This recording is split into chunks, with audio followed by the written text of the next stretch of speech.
जिस तरह की भी संतान आप प्राप्त करना चाहते हैं उसके लिए लगभग 2 वर्ष पहले से आपको विचार करना होता है। लगभग 2 वर्ष, वैसे 1 वर्ष भी बोला गया पर 2 वर्ष आज के युग में, कि आप कैसी संतान चाहते हैं आप उसके बारे में निरंतर सोचें, जैसे आप ईश्वर के बारे में सोचते हैं। एक प्रक्रिया बता रहा हूं, हमारे उपनिषदों की प्रक्रिया है,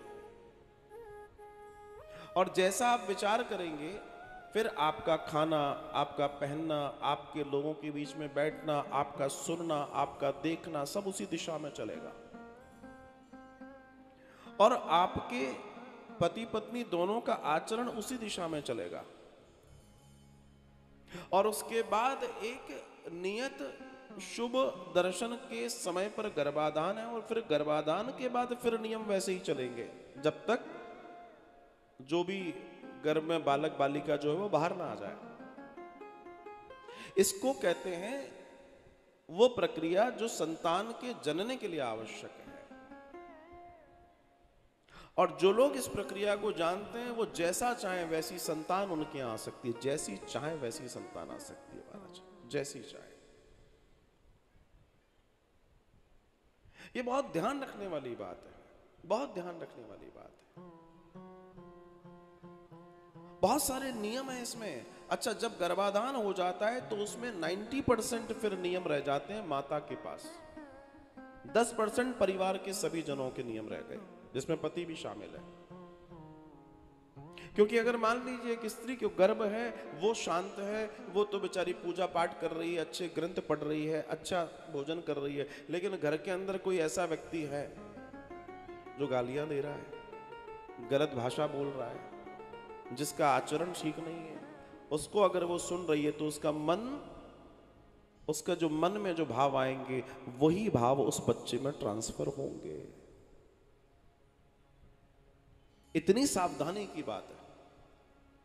ऐसे ही थोड़ी ना सीता जी ने कहा था कि मैं आपके बच्चों की मां बनने वाली हूं, अब मुझे विश्वामित्र जी के आश्रम में भेज दीजिए। ऐसे ही थोड़ी कहा था। उसके पीछे का दर्शन ये था कि वो राम जी चाहते थे, हर माता पिता चाहते हैं कि उनकी संतानें श्रेष्ठ हों। इसलिए मां सीता ने कहा था भगवान से कि मैं आपसे कुछ चाहती हूं। तो राम जी कहते हैं कि ठीक है बताओ। बोला मैं गर्भ से हूं, अब मैं आपसे और भी कुछ चाहती हूं। खुश हो गए राम जी। अब राम जी ने कहा क्योंकि गर्भिणी स्त्री है, हालांकि धर्म कहता है कि स्त्री की डिमांड जो है वो पुरुष को पूरी करनी ही चाहिए। हाँ ठीक है, ज्यादा खुश मत हो, सुन लो आगे की बात। खीसे खुल गए, बोला ये बहुत बढ़िया हुआ, बोला यही कट करके सुनाएंगे घर में। नहीं, आगे की सुन लो पूरी। लेकिन उन डिमांड्स में नीति होनी चाहिए, विधि होनी चाहिए, और ये देखना चाहिए कि क्या उस व्यक्ति के लिए वो सामर्थ्य है। बहुत सारी चीजें हम सपने तो बगल वाले के मकान को देख के देख रहे हैं, लेकिन उसकी इनकम और आपके घर की इनकम में अंतर है महाराज। उस व्यक्ति के ऊपर इतना लोड मत डालिए अपेक्षाओं का, आकांक्षाओं का, कि वो उसमें दब जाए। आज इस दौड़ ने क्या किया है, समाज को दिया क्या है? आज इस दौड़ ने समाज को जो दिया है वो ये दिया है कि 30, 35, 40 साल के जो लड़के जॉब में हैं, जो व्यापार में हैं, उनको 3-3, 4-4 बीमारियां हैं। इतना लोड है उनके ऊपर, बीपी उनको, डायबिटीज उनको, ये उनको, वो उनको, उनकी स्थिति तो देखो।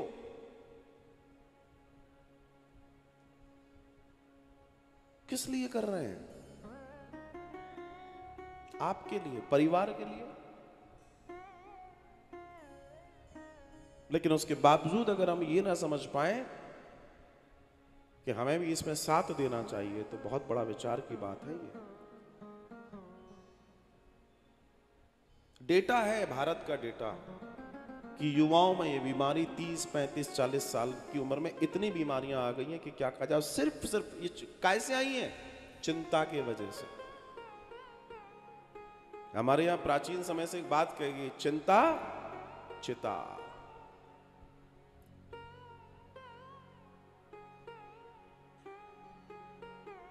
कई माताओं का दर्शन तो ये, अच्छा जा रहे हो ठीक है बाहर से ही ले लेना फिर कुछ, हमें तो अभी आधा घंटा और सोना है।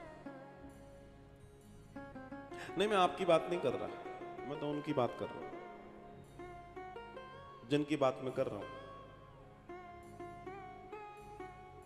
साहब बाहर तो सब मिलता है, बाहर भी रोटी मिलती है, घर में भी रोटी मिलती है, लेकिन बाहर की रोटी में व्यापार होता है और घर की रोटी में प्यार होता है। बहुत बड़ा अंतर है, बहुत बड़ा अंतर है। उस रोटी में ऊर्जा नहीं है, वो सिर्फ आपका कुछ देर के लिए पेट भरेगी, लेकिन ये जो घर का प्रेम, घर के हाथों से बने हुआ जो प्रसादम है ना, वो आपकी आत्मा भरेगी, वो आपको पुष्ट करेगी। बहुत अंतर है।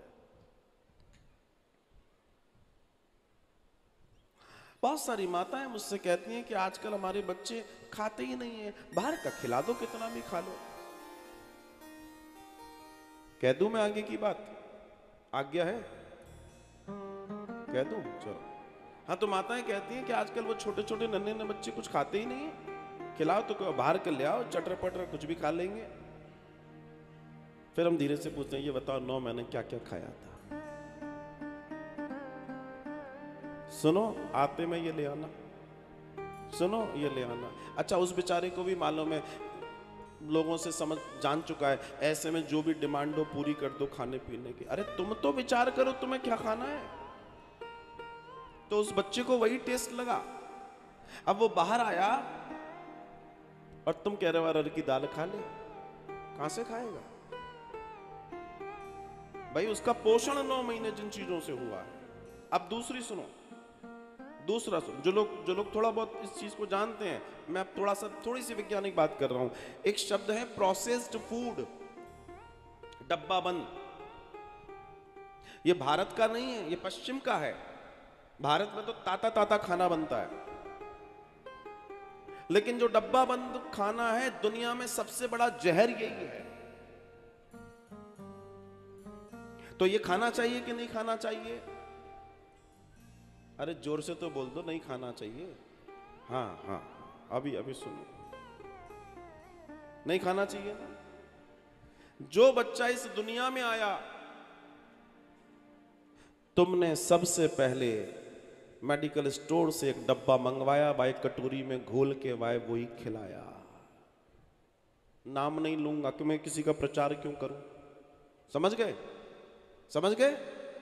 तुमने सोचा तुमने बहुत अच्छा काम किया, तुमने उस बच्चे को सबसे पहले प्रोसेस्ड फूड दिया, और प्रोसेस्ड फूड जो पहली बुनियाद थी उसके जीवन की, जो बुनियाद में सबसे पहले जो तुमने चीज भरी है वो प्रोसेस्ड फूड भरा है। और तुम सोच रहे थे तुम बहुत बड़े अंग्रेज हो, तुमने बहुत बड़ा काम कर लिया, तुम पे बहुत पैसे हैं कि तुम डब्बे का डब्बा लेके चले आ रहे हो। हे मूर्खानंदो, हाँ मैं ऐसे ही बोलूंगा, हे मूर्खानंदो, कम से कम थोड़ा पढ़ तो ले कि उस पे लिखा क्या है डब्बे पे। वो प्रोसेस्ड फूड उस बच्चे के लिए जहर है, उसकी गति, उसकी स्पीड रोक देगा। आपके पास तो ताता ताता बनता है ना घर में, आपको क्या जरूरत थी? तो उस बच्चे को जब वो स्वाद लगा तो उसके बाद वो बच्चा आपकी ताजी चीजें नहीं खाएगा, सारी पैक्ड चीजें खाना पसंद करेगा। दिस इज द रीजन, ये कारण है। पहला स्वाद, उसकी बुनियाद हमने कैसे भरी? प्रोसेस्ड फूड से। अब तुम कह रहे हो कि वो खाता नहीं है, तुम खिलाओ ना, दाल का पानी दो उसको, चावल का पानी दो, शुरू से दो उसको। तुमने स्वाद ही नहीं देना बाहर का, तुम दे के देखो, वो बच्चा मांग कर खाएगा। मैंने ये प्रैक्टिकल लोगों को करके बता दिया।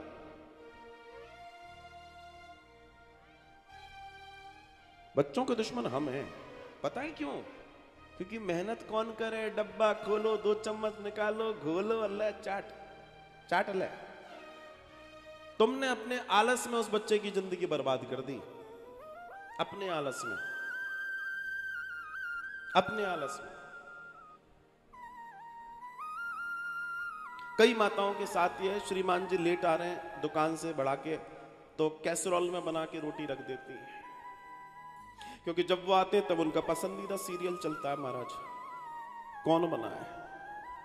अच्छा बेचारा वो 3 रोटी खाता है, गिनती की 2 रोटी खाता है, वो खा रहा है। अब मान लो उस दिन उसका मूड 4 रोटी खाने की है, तो चौथी तो बनी नहीं है। हाँ, अच्छा फिर एक बात सुनो, अब वो खा रहा है, वो बड़ी स्पीड में खा रहा है, फिर वो धीरे से 1 रोटी और देना, अभी अभी बनाती हूँ, नहीं नहीं रहने दे, बस मैं तो वैसे ही कह रहा था। वो बेचारा इतना दयालु है, वो तेरे पे मेहनत भी नहीं कराना चाहता, फिर बेचारी घुसेगी और फिर गूंदेगी आटा, फिर रोटी पकाएगी, नहीं नहीं तू तू रहने दे। सोचो, विचार करके देखो, मैं बहुत प्रैक्टिकल बात आपसे कह रहा हूं। वो कहता नहीं नहीं इच्छा नहीं है। अरे तुम जबरदस्ती रखो तो टेबल पे, एक नहीं वो 2 खाएगा, तुम खिलाने की तो ताकत रखो, तुम परोस के तो देखो। वो तो तुमसे मना ही करेगा, क्योंकि वो देख रहा है दिन भर से लगे हो तुम भी, लेकिन तुम्हें भी जैसे वो देख रहा है तुम्हें, वैसे तुम्हें भी तो देखना है। नहीं नहीं ये खाते कहाँ है, हाँ खाते कहाँ है, बहाने बाजो, खिलाते कहाँ हो।